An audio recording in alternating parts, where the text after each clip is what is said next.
2 years ago, I landed the design job of my dreams, working in a studio with brilliant people on new and exciting products for an established market leader. I had also written books, spoke at conferences, and I felt confident.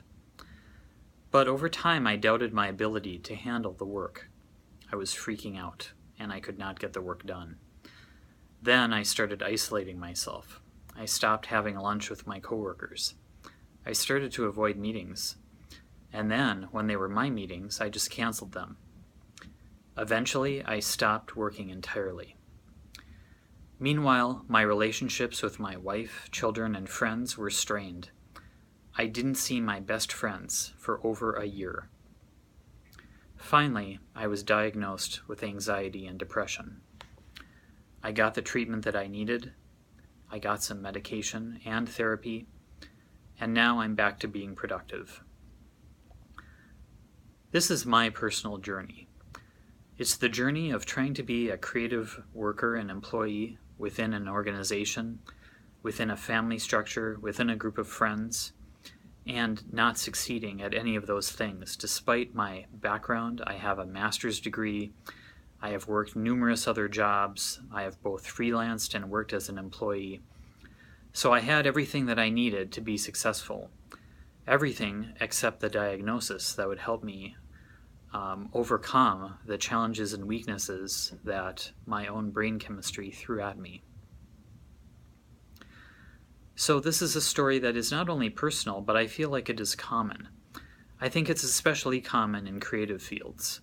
It's common for people who are constantly trying to be on in terms of presenting to people, being creative with new ideas, exploring concepts and workshops.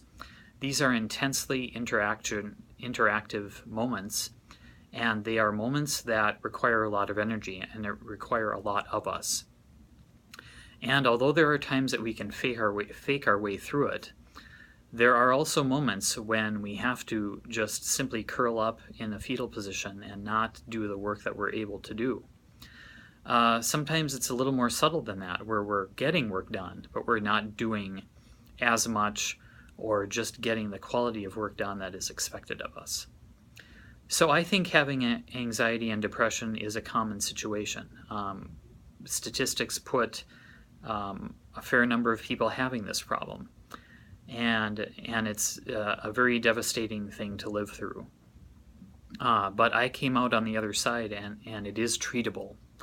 So the entire reason why I'm here is to tell the story of what happened to me. What happened to me that took me down.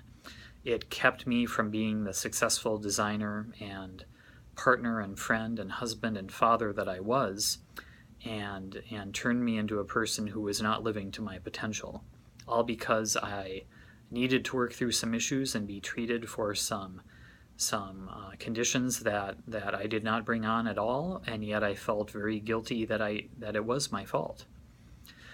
So I hope you're willing to listen. I especially want you to listen because I think that this is a problem that may affect some of your coworkers, if not yourself. So I really think that this is something that can touch anyone and everyone in some degree and in some respect.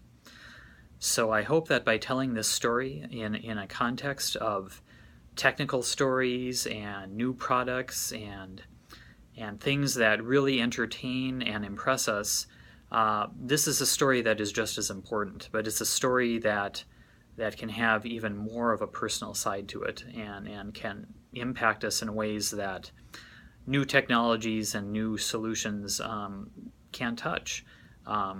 Because at the core of being a designer is being a healthy and well person, to be able to handle the amounts of work and the amounts of stress that we encounter in our jobs, because it's hard work and we can't do it if we're not well. So I hope that my story can convince you to become well if you are wrestling with these same demons. And if you know someone else who is disabled because of mental illness, I hope that my story can help you find ways to work with him or her so that they can get the help that they need, and so that they can be both productive and good family members and good, healthy friends once they realize that they can also overcome anxiety and depression.